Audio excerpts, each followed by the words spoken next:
pero hay una cierta linealidad en nuestra comprensión temporal de las cosas que hace que vivamos el futuro como con una cierta incertidumbre y con una cierta predisposición más ansiosa. No sabemos qué es lo que viene y queremos estabilidad, queremos certeza.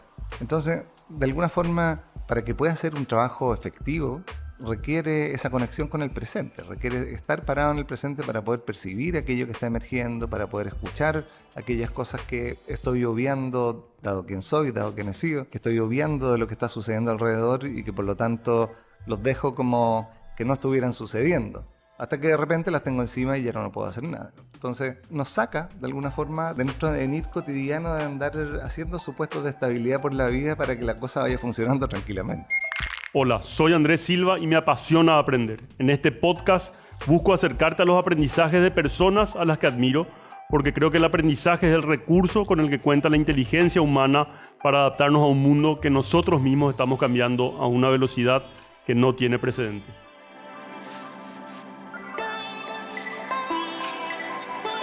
Aprendedores es una producción de Okara, la empresa consultora a través de la cual acompañamos a organizaciones, a líderes y sus equipos en sus desafíos de profesionalización. Aprendedores es presentado por Perfecta, importador oficial de BMW en Paraguay, porque el propósito de Perfecta es contribuir a la plenitud de las personas a través de experiencias memorables. Bienvenidos y bienvenidas a un nuevo episodio de Aprendedores. Arrancamos agradeciendo a Perfecta, representante de BMW en Paraguay. Para Perfecta la vida está hecha de momentos plenos que generan impacto en las personas.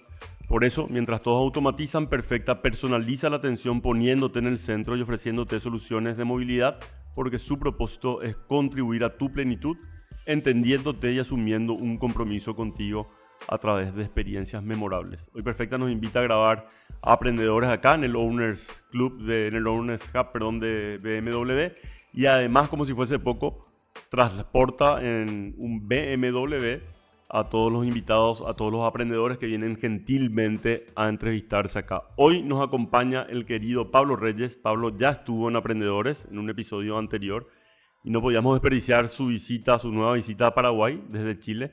Así que hoy vamos a estar hablando de futuro, vamos a estar hablando de evolución cultural. Para recordarles, Pablo Reyes acompaña a organizaciones, gobiernos y comunidades en sus desafíos de cambio y transformación. Ha desarrollado programas de consultoría y facilitación estratégica de procesos organizacionales en varios países de Latinoamérica.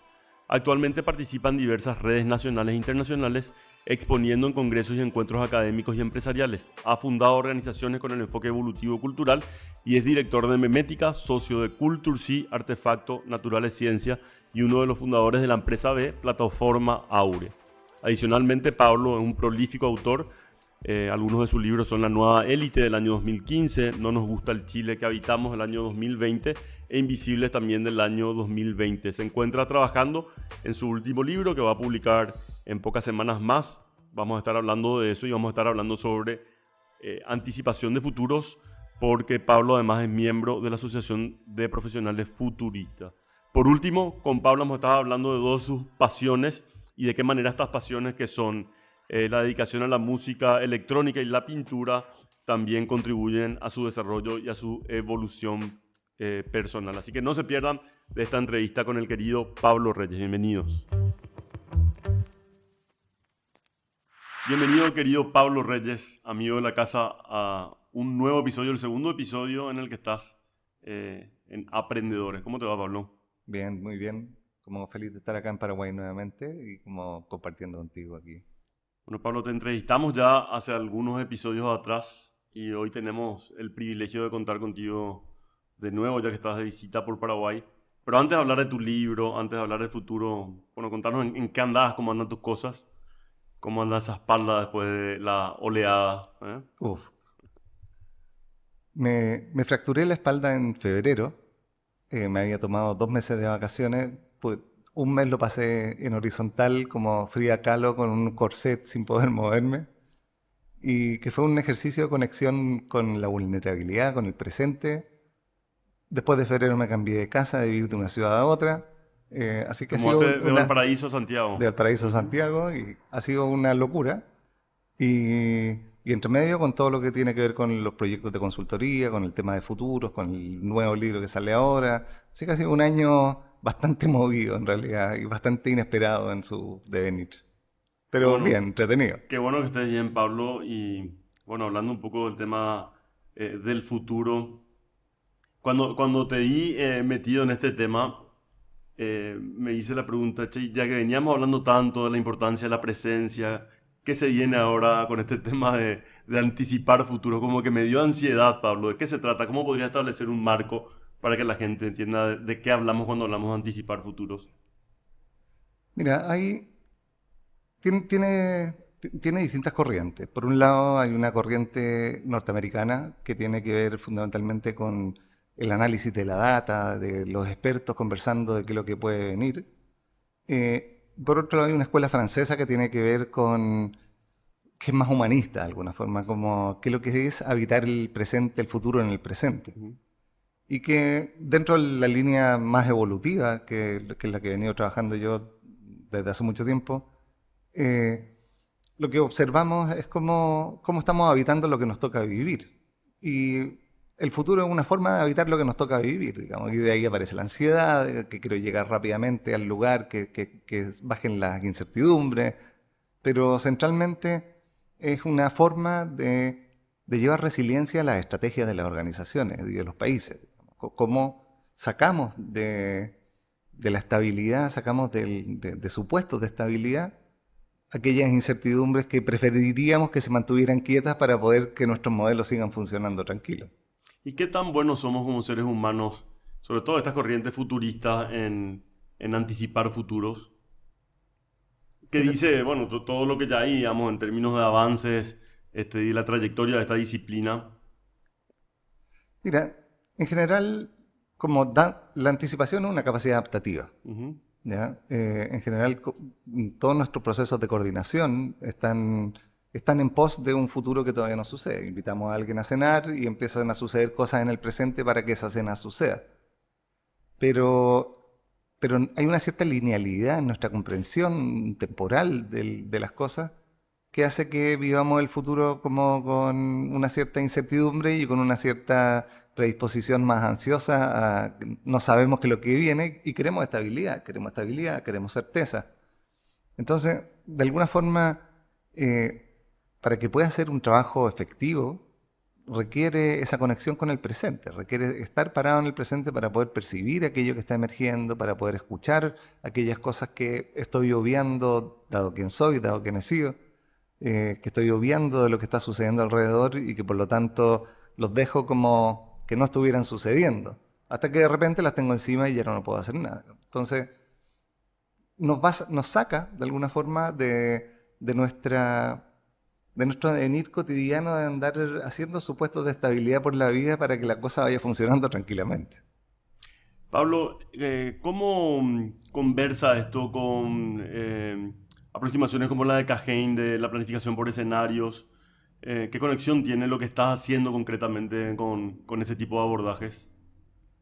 Hay una parte de los estudios de futuro que tienen que ver con escenarios, Ujú. ¿ya? De alguna forma, el uso de escenarios se usa desde la planificación estratégica, digamos, como poder mirar, de alguna forma, en muchos casos se mira, no sé, pues el escenario optimista, el escenario pesimista. Pero aquí lo que se busca es buscar fundamentalmente, cuáles son esas configuraciones de incertidumbre. O sea, como aquellas variables en las que hay mayor incertidumbre, eh, hacer el ejercicio especulativo de ¿y qué tal si? ¿Y qué tal si suceden? ¿Y cuál es el escenario que podría emerger alrededor de eso? Y que esos escenarios, ese ejercicio imaginativo, ¿ya? De especulación, que construye de alguna forma una narrativa de lo posible, eh, informa el presente en riesgos, oportunidades de innovación y eso. Entonces, hay una parte del proceso que tiene que ver con tomemos estas variables que están generando incertidumbre y transformémoslas en posibles escenarios. Hay distintas formas de hacer escenarios y todo, pero Y eso se aborda de ciertos mindsets, ¿verdad? Nos resulta, o sea, no nos referimos solamente a un tema metodológico, sino que eso tiene que ver con actores que están en un contexto determinado y que abordan este ejercicio de patrones culturales determinados. Esto es lo que pones, digamos, sobre la mesa desde la perspectiva evolutiva. mira, hay Claro, de alguna forma, si lo miramos desde la perspectiva cultural evolutiva, hay ciertos patrones que lo que van a buscar es estabilidad, ya que la cosa esté ordenada en función de alguna estructura superior, o la capacidad de visionar, de generar una narrativa de futuro para construir el mapa para llegar a ese lugar de futuro deseado. Pero de alguna forma lo que se está diciendo, al verlo adaptativamente, que estamos diciendo, sucede con el ser humano, con la organización contextualizada en un cierto momento histórico, en un cierto tipo de mundo. El tipo de mundo que puede habitarse desde la confianza requiere un patrón de mayor integración, requiere una cierta posición en el presente que reconoce y valida este recorrido evolutivo, que reconoce que en ciertos momentos vamos a hacer camino para llegar al lugar donde queremos llegar, en ciertos momentos vamos a estar operando con una especie de destino que nos rige, y todo eso requiere conexión con el presente. Entonces, uno de los riesgos que yo veo con el uso de este tipo de cosas es caer en fundamentalismo metodológico, digamos, como pasó en algún minuto en las organizaciones con la agilidad. Claro, para construir escenarios se hacen de esta forma, para levantar señales y tendencias se hace de una cierta forma, pero si no existe ese mindset que está en la trastienda de lo que se está haciendo, puede ser un ejercicio de planificación un poquito más ampliado nomás. ¿Y cómo reconocer ese mindset, Pablo? Hay que trabajarlo, ¿ya? No viene por defecto. La mayoría de las organizaciones están excesivamente centradas todavía en el control y mando y la estrategia. Pero ya hay conciencia, hace ya, no sé, 20 años que se viene hablando del mundo VUCA y ahora se habla del mundo BANI. Ya hay conciencia encarnada de que el mundo se está moviendo a una velocidad sobre la que no tenemos control. Y cuando la cosa se mueve a esa velocidad, nuestros patrones de abordaje de esa realidad tienden a quedar obsoletos. Entonces hay más incertidumbre. Y lo que hacemos habitualmente es tratar de poner frente a esa incertidumbre ciertos supuestos de estabilidad para poder seguir tranquilos. Hasta que la cosa no explota en la cara, digamos. O sea, no sé, la pandemia. No era que o sea, la ciencia venía diciendo hace mucho rato, digamos, se están corriendo las barreras ecológicas, por lo tanto eso está haciendo que nuevos tipos de virus van a entrar, pero no lo escuchamos hasta que la tuvimos al frente. Porque creíamos, hicimos el supuesto de que eso iba a seguir estable. Lo mismo con los estallidos sociales, lo mismo con las crisis de las democracias. Y es ahí donde tiemblan las estrategias que se sostienen sobre esos supuestos de estabilidad. Pablo, y en tu práctica concreta con organizaciones, ¿cómo están aterrizando esto al quehacer de las organizaciones a la hora de abordar, por ejemplo, un plan estratégico? ¿Cuál es el abordaje que tenés en el trabajo concreto con tus clientes? Mira, hasta ahora lo que nosotros nos hemos encontrado es que la principal entrada viene por el mundo de la innovación. Sí. ¿Ya? O sea, como innovación anticipatoria, visualizar y explorar el futuro para poder encontrar oportunidades de innovación que se puedan sostener sobre las estructuras, sobre los modelos de negocios que tenemos. O sea, trabajamos con una empresa que trabaja en el tema de alcohol, de bebidas alcohólicas, y una de las conversaciones fue como, yo estuve en Dubái el año pasado y en Dubái no puedes tomar alcohol, salvo en algunos hoteles en particular, digamos, no en todos los hoteles de hecho, y por otro lado el Islam está creciendo. Se está expandiendo por las migraciones, en el mundo occidental hay mucha conversión hacia el Islam. ¿Y qué pasa si les prohíben el alcohol? Como se han puesto en ese escenario, y ese ejercicio de especular, digamos, de esa posibilidad, abre la posibilidad bueno, pero tenemos nuestra cadena logística, tenemos nuestros proveedores, tenemos una estructura de vinculación con la comunidad, o sea, tenemos perfectamente montado otro negocio encima que es distinto al core del negocio que estamos viendo en este momento, solamente con hacer ese ejercicio. Entonces, en el mundo de la innovación hay harto de esto, y está entrando bien. En el mundo de la estrategia, lo que nos estamos encontrando es que los CEO, por un lado, en sus estructuras de metas anuales y eso, digamos, están un poco atrapados en la operación y sus estrategias son más bien de continuidad operacional. De corto plazo. Y los directorios no están exigiéndole al CEO esto, están más en el compliance, están más como teniendo ahí lo financiero y lo normativo, digamos, a la vista. Entonces ahí hay un desafío importante porque lo que termina sucediendo es lo que pasó en Chile el 2019, que los directores decían, bueno, no lo vimos venir, el estallido social, digamos, y no era que no hubieran señales, digamos, o sea, habían señales suficientes para poder... Lo que pasa es que teníamos los radares apagados a lo que estaba sucediendo en el entorno. ¿Y cómo lidias con esta exigencia de lo concreto, lo tangible que muchas veces estos directorios se imponen a la hora de hacer estos ejercicios? Tal vez de un enfoque más lineal. Mira, hay un caso de una empresa grande del sector forestal chileno, ¿ya? Ellos hicieron su estrategia en el 2018 con una de las Big Four de estrategia, que básicamente son como, voy a tensionar, digamos, pero son como estrategias Para hechas eso estamos, para eso son estamos. estrategias hechas por ingenieros industriales Sí. optimizadores. Ujú. Y al año siguiente les viene el estallido social, al año siguiente les viene a los meses les viene la pandemia, y deciden revisar la estrategia. Y contratan una empresa de Foresight y revisan la estrategia. Y fundamentalmente por el lugar que entraron, que es el mismo lugar que hemos encontrado nosotros para entrar, es que estamos aquí teniendo oportunidades de innovación en función de estos escenarios que están emergiendo que no estamos viendo. Y multiplicaron su presupuesto de innovación por 10, abrieron una planta en Finlandia, conectaron como todo el tema con economía circular, y se empezó a hablar de la posibilidad de construir edificios con madera, de construir aviones con madera, como que por lo tanto nuestro negocio ya deja de ser inmobiliario, de tener tierras para plantar pinos, digamos, y pasa a ser un negocio más sofisticado. Entonces, por el lado de la innovación se puede entrar. En lo otro está más difícil todavía porque están en estructuras estratégicas tradicionales. Y hoy estás trabajando con empresas, pero también entiendo que con gobiernos, gremios. Sí.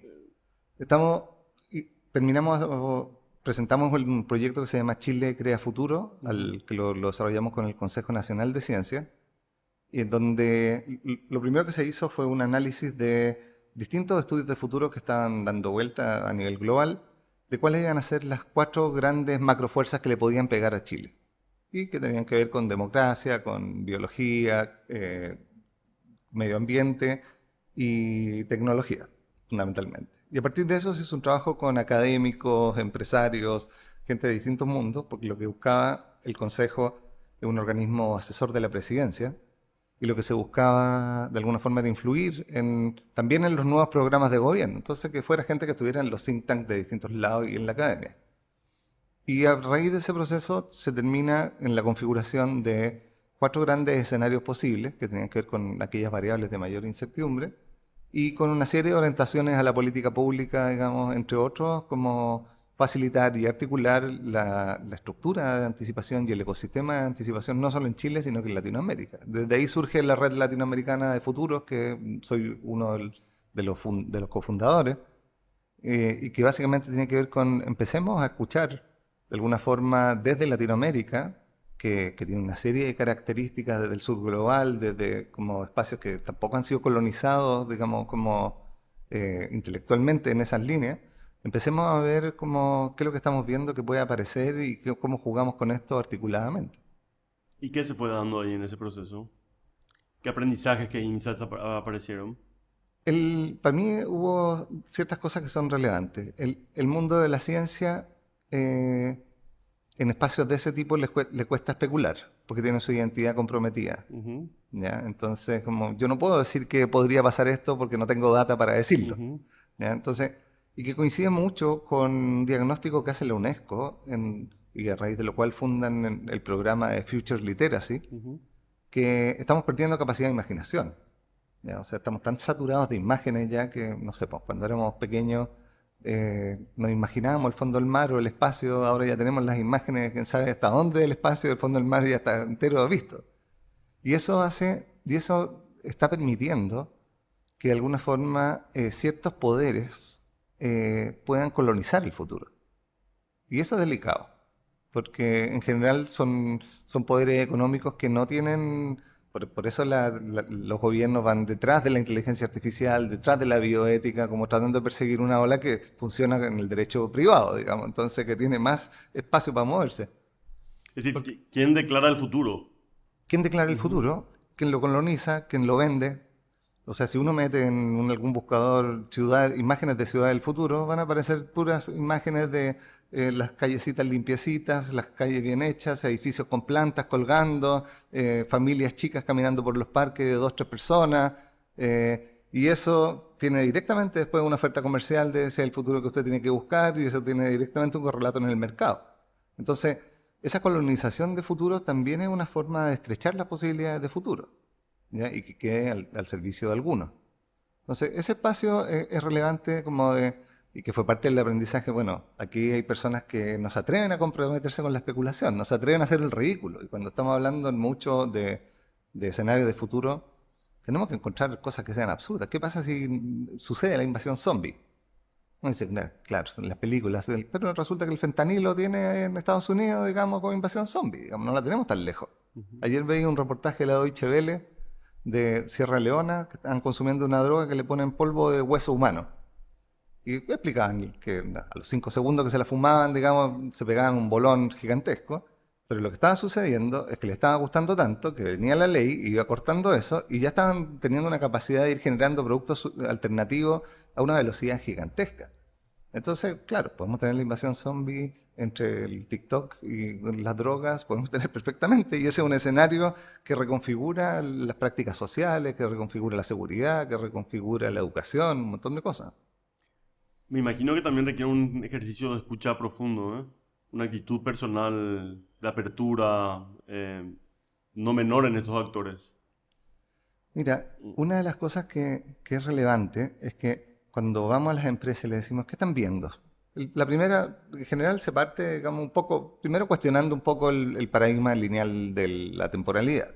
O sea, basta con que le hagamos la pregunta a la gente como, imagínate en qué estabas tú hace 20 años atrás, con quién estabas conversando, qué estabas haciendo, cuáles eran tus preocupaciones, a qué te dedicabas. Ya, ese ser de hace 20 años, que si lo paráis ahora, digamos, que no tenía idea que iba a pasar, digamos, y ya un montón de cosas. O sea, estábamos en otra hace 20 años. No nos imaginábamos muchas de las cosas que han sucedido entre medio. Y en general los estudios de futuro tienden a tratar de romper esa escala poniéndolo de 10 años hacia adelante. Entonces, primero se trabaja sobre eso. La segunda fase, de alguna forma, es como miremos qué es lo que está sucediendo. Y levantemos, veamos tendencias, veamos señales de cambio. Cuando hacemos ese ejercicio, lo que generalmente sucede es que las organizaciones tienen muy claras ciertas como aspectos tecnológicos, aspectos económicos, tienen muy mapeado cómo se mueve la competencia, podemos saber si la persona que va a consumir el alcohol, el trago, digamos, si lo compra él o lo compra el vecino, a qué hora se lo va a tomar, en qué momento descorcha, qué está viendo en la tele, podemos tener toda esa inteligencia de mercado, pero no tenemos a la vista lo que está pasando en el medio ambiente, y no tenemos a la vista lo que está pasando en lo social, que a veces incluso hay, entonces, miramos, pero estamos mirando una parte del fenómeno, de un fenómeno que está interconectado, que es interdependiente, que es bastante más complejo. Y por ejemplo, no sé, las vasectomías en menores de 30 años han crecido en los últimos años. ¿Ya? No es una cosa que tenga una historia tendencial, digamos, no hay una data que pueda decir esto va a seguir sucediendo así, pero las vasectomías en menores de 30 han crecido. Resulta que si yo no tengo a la vista eso, si yo lo proyecto y genero un escenario cruzándolo con eso, va a cambiar la configuración del mercado, de la fuerza laboral, o sea, hay una serie de cosas que se reconfiguran, digamos, y donde hay posibilidades, pero también hay riesgos. Pero si yo no lo tengo a la vista porque yo estoy viendo cómo es la tecnología del mercado en el que estoy participando, la industria que estoy participando, las regulaciones económicas, que es lo general que mapeo, probablemente esa cosa va a pasar por el lado hasta que de repente no tenga gente que contratar. Pero eso en tu intervención requiere, me imagino, de ayudar a que los actores que están involucrados en el ejercicio tomen conciencia de sus marcos, de sus patrones culturales, de sus lentes, pero además que sean capaces de ponerlos en pausa, porque por lo menos de mi experiencia, de lo que planteaba Cajén, muchas veces vamos a reconfirmar aquello que ya tenemos como trasfondo en el supuesto. Sí, claro. Nosotros hacemos un ejercicio a veces como les mostramos un listado de sesgos cognitivos. Le decimos como, ok, la gente no le gusta reconocer que tiene sesgo. Sí.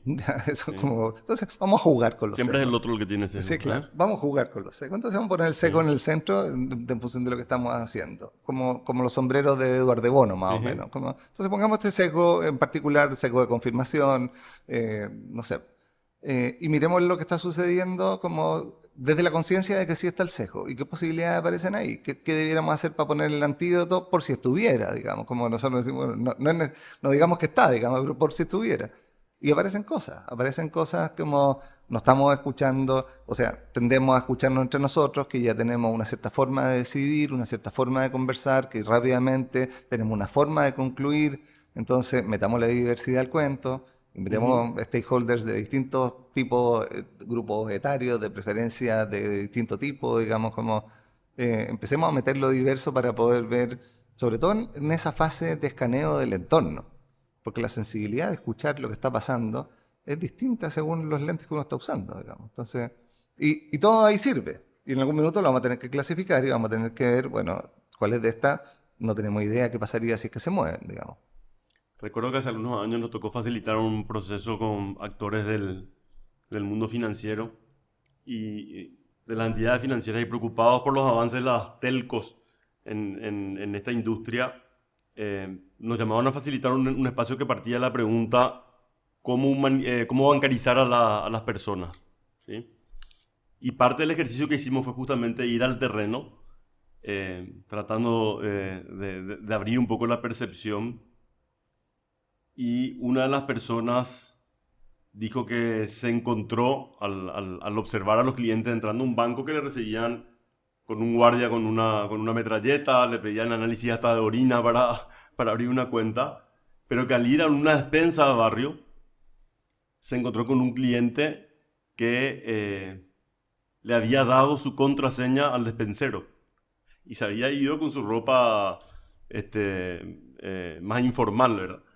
Entonces volvió diciendo, en el terreno me di cuenta que la pregunta era equivocada. Acá la pregunta que tenemos que hacernos es cómo deberíamos humanizar a los bancos y no cómo bancarizar a la gente, ¿verdad?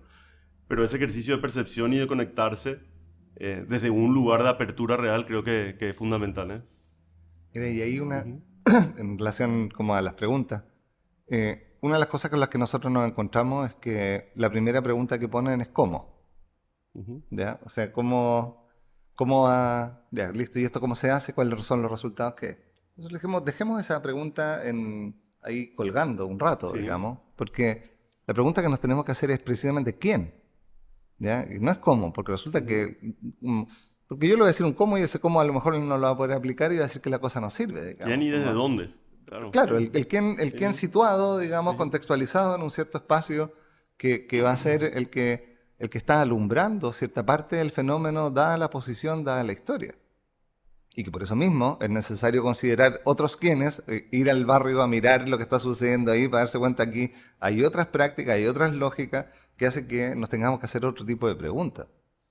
Porque si no, puede ser un buen ejercicio de planificación estratégica con un par de escenarios más bonitos, digamos, pero no deja de ser cuál es el lugar en el que estamos, cuál es el lugar al que queremos llegar y cómo lo hacemos, digamos, y lo otro informa un poco por ahí alrededor. Pablo, ¿y qué uno puede esperar de tu tercer libro o cuarto? Cuarto libro. Cuarto sería, sí. Claro, La nueva élite chilena. claro. No nos gusta el Chile que No nos habitamos. gusta el Chile que habitamos, Invisibles. Claro. Y ahora se viene El futuro siempre presente. el futuro siempre presente.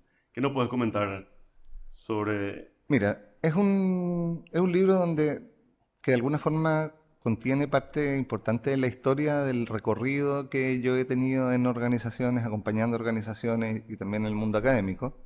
Entonces, tiene una mirada evolutiva, primero tiene una mirada evolutiva sobre los futuros. O sea, como nuestra concepción del futuro también es cultural. Nuestra concepción lineal del futuro es cultural, nuestra concepción del futuro como destino es cultural.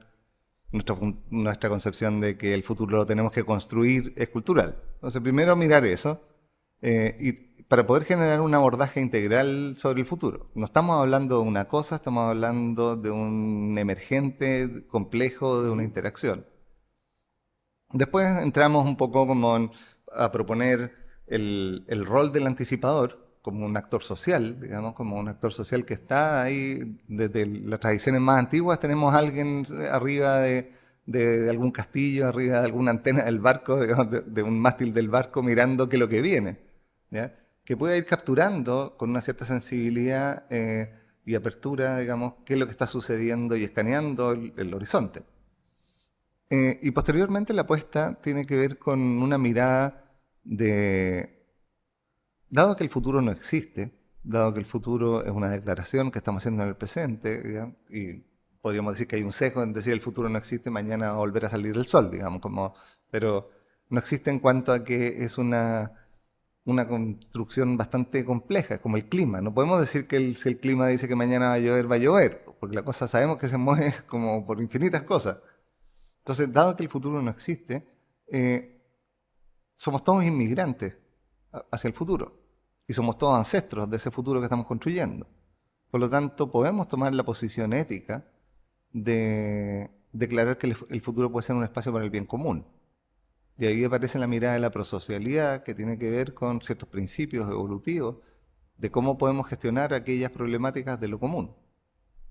Y en ese sentido requiere hacerse la pregunta ética en el presente cuando declaro futuro. Cuando aparecen estos personajes como, no sé, Harari, ¿ya? O se me olvida cómo se llama el canadiense, digamos, que también establece como las formas de vivir, no me acuerdo cómo se llama. Hacen una declaración de futuro, pero hacen una declaración de futuro único. Y es peligroso hacer declaraciones de futuro único desde un lugar de poder, porque lo colonizo. Lo colonizo, empieza a suceder, empieza a encontrar fundamentos que lo alimentan, entonces encuentro evidencia y ahí se empieza a llenar de sesgos alrededor. Lo que nosotros estamos diciendo, aquí hay un espacio abierto en el que sí o sí nosotros vamos a ser los ancestros de esto, hay un espacio abierto en el que ninguno de nosotros sabe cómo va a ser, entonces hagamos una apuesta por el bien común. Cuando decís un futuro único, ¿te referís a ciertas declaraciones como lo que El plantea humano va a Harari, quedar el obsoleto. obsoleto, Claro. las élites tecnológicas que se van a apoderar Exacto. de ese tipo de cuestiones? Sí, exacto. Ok. Un Pablo Harari, ¿eh?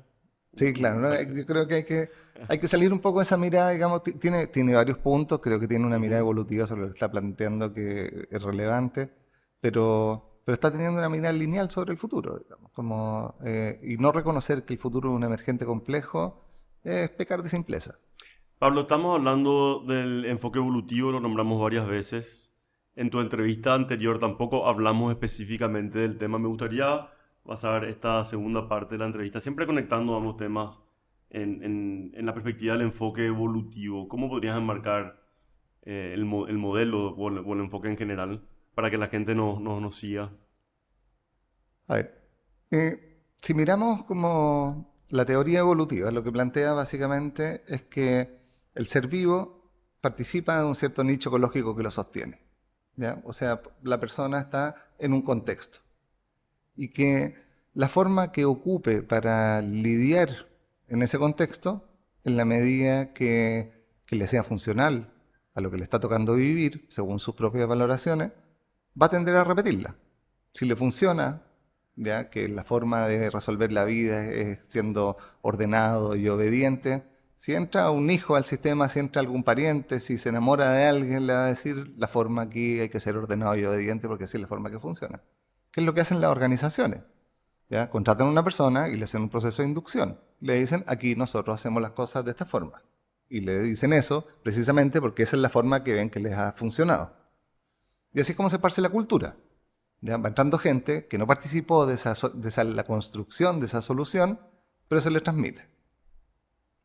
La medida que ese modo de abordar es efectivo, va a ir generando resultados. Y al generar resultados, va a ir necesariamente complejizando el mundo desde el cual empezó a construir esos resultados. Fuimos capaces de desarrollar la cadena de producción y Ford se volvió loco ahí tirando sus Ford T negros en su cadena de producción. Pero la pregunta por qué hacíamos con la contaminación que generaban los autos es posterior. No se la hizo Ford. No se la hizo en la estructura de la cadena de producción.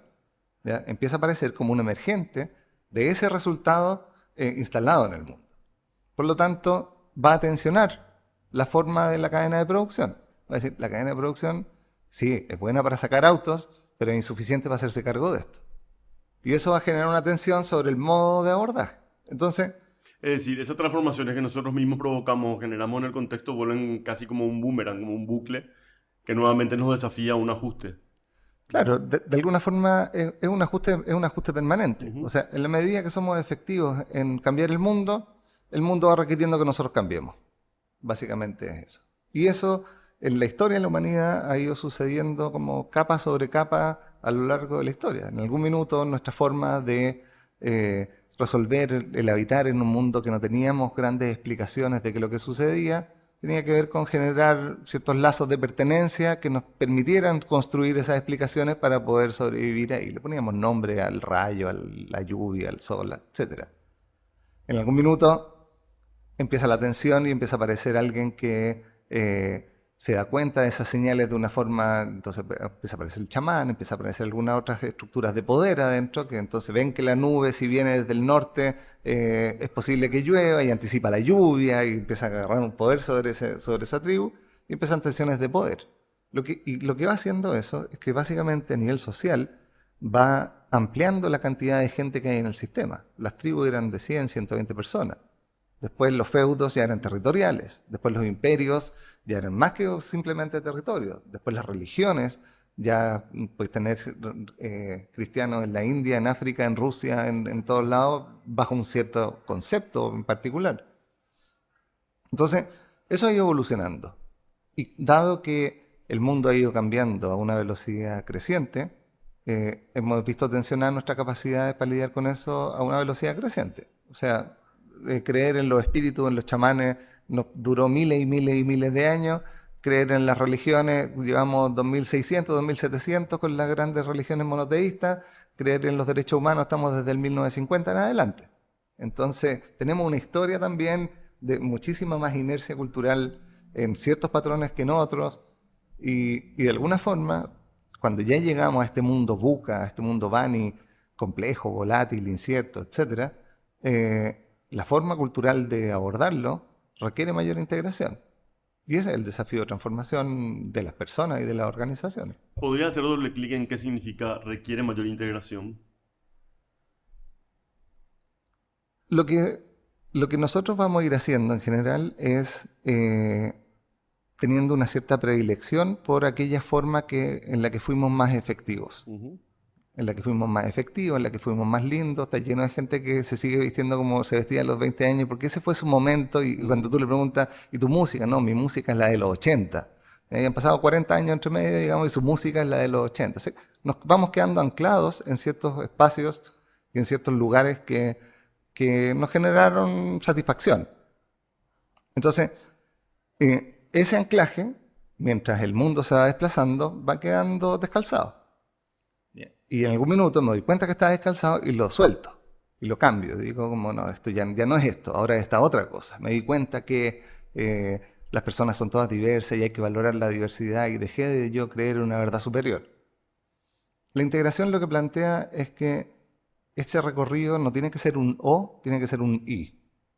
¿Ya? Reconociendo que si en algún minuto de la vida eso sirvió para algo, en algún minuto de la vida puede volver a servir para algo. ¿Ya? No necesariamente es algo que hay que desechar. Y eso tiene un profundo trabajo personal porque lo que está sucediendo ahí es que yo voy desplazando mi ego para identificarme con lo que estoy siendo.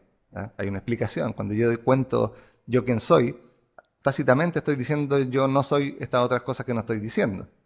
En eso que es aquello que no estoy diciendo, hay posibilidades de integración.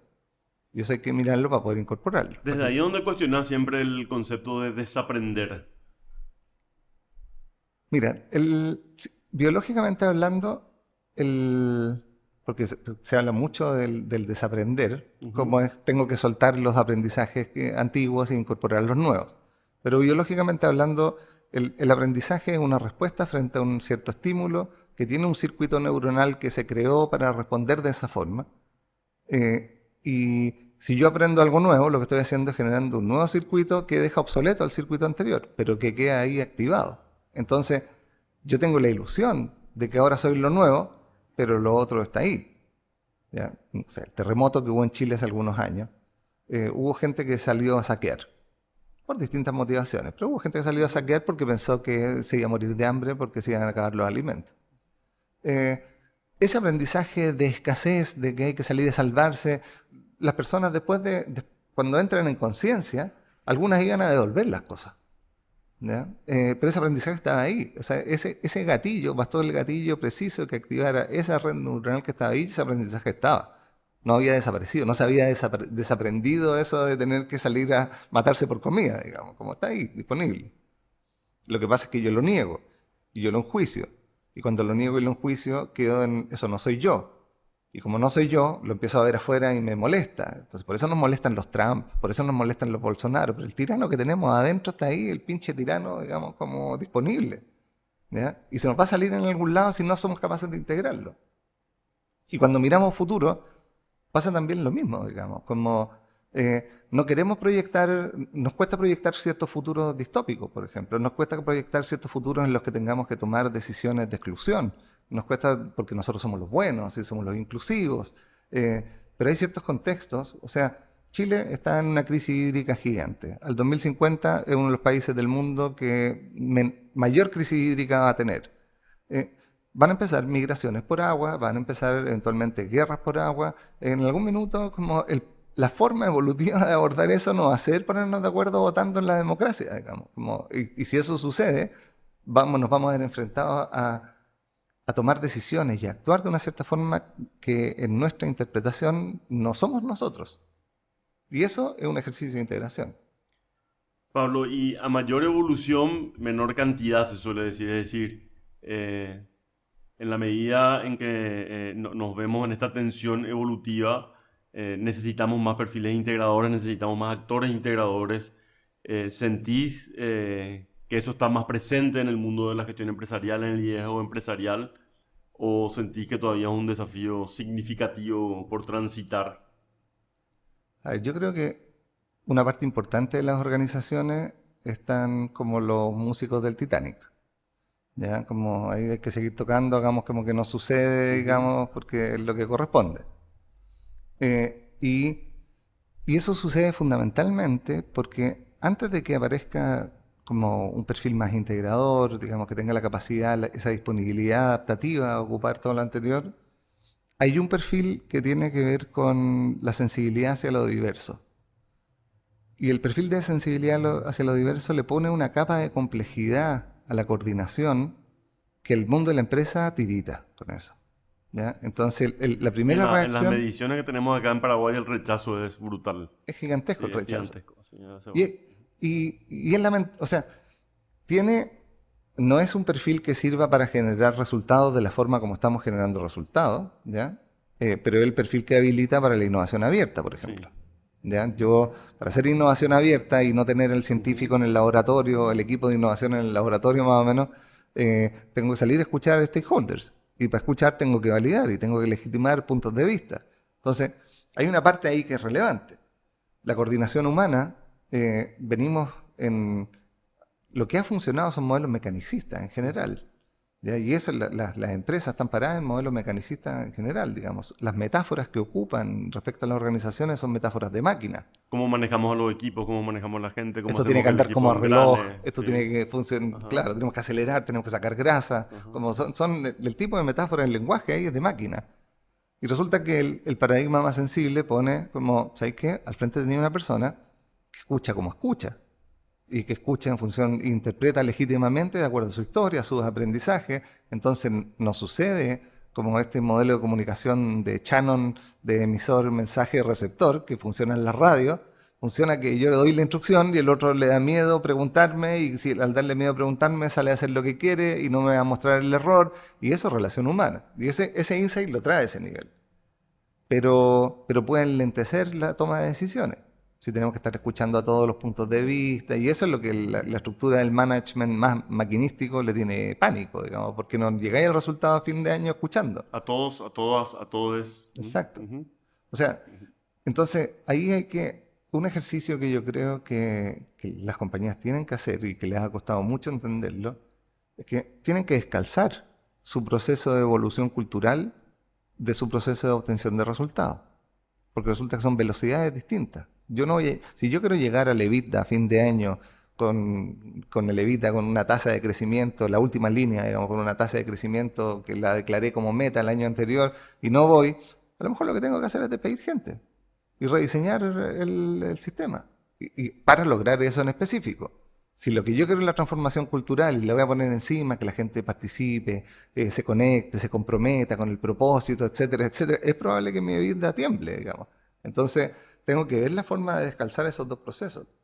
La cultura, aparece esta frase que dicen que la dice Drucker, no he encontrado en ninguna parte donde está, No, ninguna conferencia donde La Drucker cultura sea. se come la estrategia. La cultura se come en la estrategia del desayuno. Es porque de alguna forma siempre hay un sustrato cultural, pero cuando yo tomo la decisión estratégica de gestionar la cultura, no la puedo tener vinculada al resultado, porque no va a dar. Porque va a requerir, para poder llegar a la integración, pasar por la diversidad y gestionarla y aprender a gestionarla. La integración de alguna forma surge como patrón evolutivo de respuesta a la inefectividad de la diversidad. Porque la diversidad sí pone de manifiesto que es importante hacerse cargo del ecosistema, de todos los grises que hay entre cosas que antes eran homogéneas, etcétera, etcétera, pero está comprometida con eso, no está comprometida con el resultado. Y para solucionar el calentamiento global, no solamente tenemos que escuchar todas las voces, tenemos que tener soluciones y política y como tecnología que sea efectiva para eso. Pablo, ¿y qué condiciones podemos generar para favorecer la emergencia de estos nuevos enfoques? ¿Cuáles te parece que son, condiciones, más que el cómo concreto, metodológico directo, digo, ¿verdad? Yo creo que hay ciertas cosas que están en el trasfondo que son relevantes, digamos, como el cultivo de la confianza. Ujú. ¿Ya? El cultivo de la confianza es esencial para poder generar autonomía, que es esencial, digamos, para poder distribuir poder. Tenemos la mala concepción en las organizaciones que si distribuimos poder, el poder es como un stock que lo estamos dividiendo, entonces distribuir poder implica que yo voy a tener menos poder. No es que en la medida que lo distribuyo, si está bien gestionado, estoy multiplicando el poder. Entonces, para que en problemáticas complejas, ¿ya? Las decisiones no pueden ser centralizadas, tienen que estar conectadas con lo local. Y la conexión con lo local es que don Juan, que está metido ahí en la máquina, sabe mejor que yo, que soy del departamento de reparaciones de la máquina de la oficina central, cuándo hay que arreglar la máquina, digamos, porque tiene el dedo comprometido, digamos, en la máquina. Entonces, de alguna forma, ese cultivo de la confianza es empezar a habilitar aquellos espacios en los que se pueda gestionar el compromiso con el desarrollo de la competencia, que es una de las patas de la confianza. Ujú. O sea, como yo puedo confiar en alguien porque es competente para hacer lo que le voy a encargar. El clásico error que se comete en las organizaciones es tomar a alguien competente en un dominio y pasarlo al nivel superior. O sea, al super vendedor lo pongo de jefe de venta y lo maté, digamos, en su competencia, haciendo la valoración de como que él es un competente y no él es un competente ahí. Cultivar espacios de sinceridad, ¿ya? Que son parte también de poder confiar. O sea, sucede que la gente le dice que sí a la jerarquía porque le tiene miedo a la jerarquía, y para eso hay que cultivar el espacio seguro para que podemos disentir, podemos poner puntos de vista distintos, para que puedan ser sinceros, porque no puedo confiar que si me están diciendo que sí, me debieran decir que no, porque e ir construyendo en ese sentido una cierta historia de confiabilidad, de compromisos cumplidos. Esa confianza es habilitante para yo poder confiar en que yo te voy a encargar algo, dime tú cómo lo vas a hacer, tráeme tú la estrategia, consintamos la estrategia, digamos, yo me comprometo, digamos, al revisarla, pero no te voy a decir ni cómo juegue, que es esencial para poder, para tener esa autonomía que me permita distribuir la decisión hacia lo local. Ujú. Y por otra parte, creo que hay un proceso de transformación importantísimo que tiene que ver con el aprendizaje.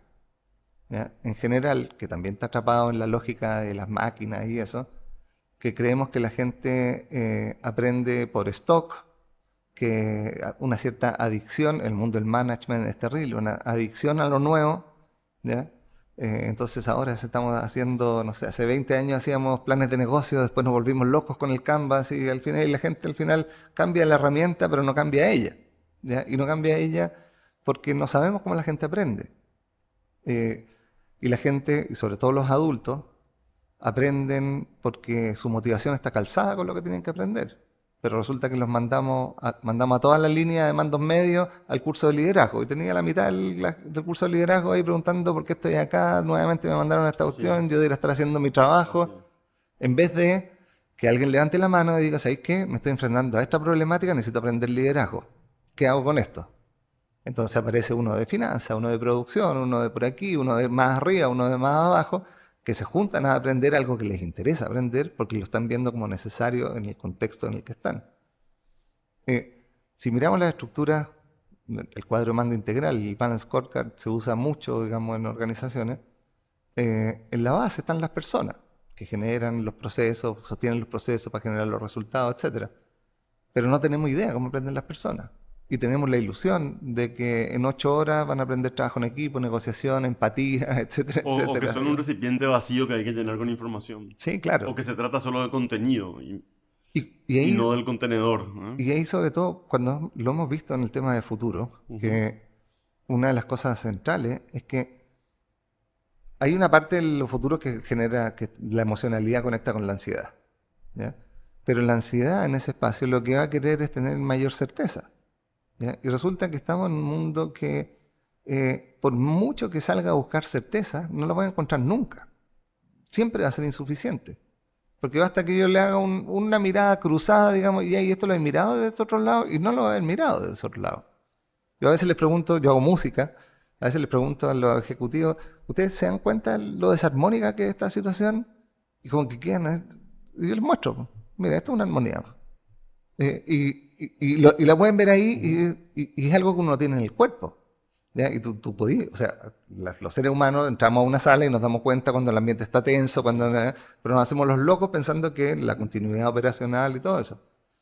Entonces, no va por el lado de necesitamos más información para esto donde tenemos incertidumbre, sino que va en cómo yo me paro y habito en un mundo en el que la incertidumbre es una constante. Y eso requiere un nivel de existencia que es distinto, no requiere más información. Pablo, ¿cómo ves la transformación de las estructuras organizacionales, estos modelos de células, holocracia, sociocracia, etcétera? ¿Nuevamente una moda más o realmente son transformaciones que desde la estructura también pueden llegar a tener un impacto significativo en la cultura? En mi experiencia, estos modelos son efectivos si es que uno los usa en proyectos. ¿Ya? Nosotros procesos de transformación, procesos de rediseño, los hacemos usando la sociocracia, por ejemplo, como metodología en el trasfondo. ¿Ya? Si yo les digo vamos a implementar sociocracia como modelo de gestión, me van a aparecer 8.000 barreras encima. Así es. En la medida que lo hacemos en un proyecto y eso funciona, vamos generando evidencia y el atractor cultural se empieza a instalar, digamos, aquí hay una forma que le podemos mostrar a otra gente y podemos ir esparciéndola. Creo que cuando aparecen, que venimos en esta adicción del management a lo nuevo, dicen, entonces ahora tenemos que hacer organizaciones holocráticas. Yo digo, paren de eso, digamos, como no... Eso lo más probable es que genere rebote. A nosotros nos pasó incluso, porque holacracy suena más gringo que el sociocracia. Cuando uno habla de sociocracia, en algunos nos decían, sí, pero es que esto suena como a comunismo. Y ya entraste con una barrera por otro lado que no va a querer ni escuchar de qué se trata. Entonces, dan lo mismo las certificaciones, los nombres de las metodologías, etcétera. Es como, ¿cuál es el cómo más adaptativo para lo que se está queriendo jugar? Para mí, holacracy y la sociocracia tienen en el trasfondo todos los patrones culturales integrados y que eso es relevante. Es así. ¿Ya? O sea, como empodera a las personas, por lo tanto se hace cargo de un tipo de atractor, tiene una estructura de orden, el foco en la efectividad, escucha las distintas voces, digamos, tiene que generar el espacio seguro para que las personas puedan aparecer. Eso es muy relevante, porque porque es un tipo de Te juego. habilita a la adaptación también, ¿verdad? A los microajustes, ¿verdad? Sí, claro. Ujú, Porque básicamente lo está invitando a un tipo de juego, ujú. ¿ya? Y al jugar ese juego te va transformando, ¿ya? A mí me pasó cuando implementamos Sociocracia hace muchos años en la empresa anterior que tenía, que, claro, yo me considero súper inteligente, pues, weón. Entonces llegaba y tiraba, entonces esperaba que salieran las cosas, entonces yo siempre tenía que darle la segunda, la tercera, la cuarta deriva, hasta que llegó un momento y dije, me voy a quedar callado. Y el sistema aparecía. No tenía yo que hablar. Y de repente me di cuenta, no necesito hablar. Y me doy cuenta que aparecen soluciones que probablemente no son como yo las haría, pero que sirven igual. Claro. Y yo me voy a dedicar a otras cosas. A abrir nuevos temas, a abrir nuevos negocios, a desarrollar otras cosas. Entonces, como van permitiendo que la evolución suceda jugando de esa forma. Pero es muy difícil, o sea, siempre sale en los lacras y sale el caso de sapos, ¿ya? Sí, Pero resulta que se fue como la mitad de la gente, digamos, a la entrada del proceso nomás, así es. ¿ya? Porque la gente no quiere que le cambie la forma, pero sí, oye, aquí tengo una metodología para hacer un proyecto, probemos que lo que funciona, veamos si funciona, y si funciona, repitámoslo, y si funciona, contémosle a otro que esto está resultando, y si resulta, expandámoslo. Lo otro, Pablo, que veo es que es importante conectar estos abordajes con el ciclo de vida de las organizaciones, porque no siempre eh, estas propuestas calzan con la etapa del ciclo de vida en la que está en una organización. Es decir, si una organización está en la etapa de crecimiento, apenas saliendo de la infancia, más vale que el líder tenga un poder más centralizado, más vale que esté actuando sin delegar mucho. Creo que el paradigma de la integración o el enfoque de la integración ayuda mucho a hacer estas distinciones, ¿no? Sí, como hay algo que nosotros hemos visto en el mundo de las startups, es que el liderazgo disruptivo es súper necesario en el mundo de las startups. Sí, O sea, porque tiene que haber alguien que esté enamorado así es. del problema, digamos. Ujú. Como, y ese enamoramiento va a hacer que no escuche ciertas cosas. Lo ideal es que sí lo pueda hacer, pero hay una fuerza ahí vital que es necesaria en ese momento. Y en algún minuto, esa fuerza vital necesariamente te va a decir como, ya, tiene que entrar el controlador, tenemos que ponerle orden y pasar a otro ciclo del proceso. Eh, Me ha tocado con startups que quieren tener modelos como Holacracy desde el inicio Ujú. y les cuesta un montón. Así es, Les cuesta un montón. así es. Y terminan soltando el modelo o lo terminan ocupando para iteraciones chicas de ciertos procesos, pero no para la gestión de la startup. Pablo, ¿sobre qué andas aprendiendo en esta etapa de tu vida? ¿Cuáles son aprendizajes significativos de este último tramo? Hace muchos años, eh, em- o sea, desde muy chico hago música. ¿Ya? Hace muchos años empecé a hacer música electrónica, pero me he ido metiendo mucho en la improvisación. Y yo siento que mi espacio de flow, ¿ya? Como flow desde la perspectiva Sí. de Michael Ujú. Chichemichachin, Ujú. ¿ya? Eh, Como ese espacio de conexión con el presente lo he aprendido con la música y haciendo una música altamente compleja que tiene que ver con los sintetizadores análogos, ¿ya? Con cablecitos y electricidad y cosas. Y que tiene que ver con que lo llevo a otros dominios, digamos, con esa disposición a... No tengo idea qué es lo que va a sonar. No tengo idea. A veces desenchufo una cosa y dejó de sonar todo. ¿Ya? Y a veces como algo está sonando sin que debiera sonar, porque empieza a sonar como alguna conexión mágica que ya como que me cae en un espacio mágico. eh, y tiene que ver con al final con esa disposición a cómo me paro a enfrentar lo que sea que venga. Como en los últimos tiempos me fracturé una vértebra nadando en el mar en febrero, digamos, como yo viviendo toda la vida ahí al lado del mar, había bandera roja de marejada, digamos, pero nosotros los que vivimos ahí al lado del mar no tenemos Claro. miedo a las marejadas, pues, ya. Me metí, estuve un buen rato y en algún minuto no alcancé a llegar a una ola y la ola me aplastó, y ahí me fracturó una vértebra. Y, y, y claro, en ese momento se me vino toda mi construcción de futuro a un presente que no estaba planificado.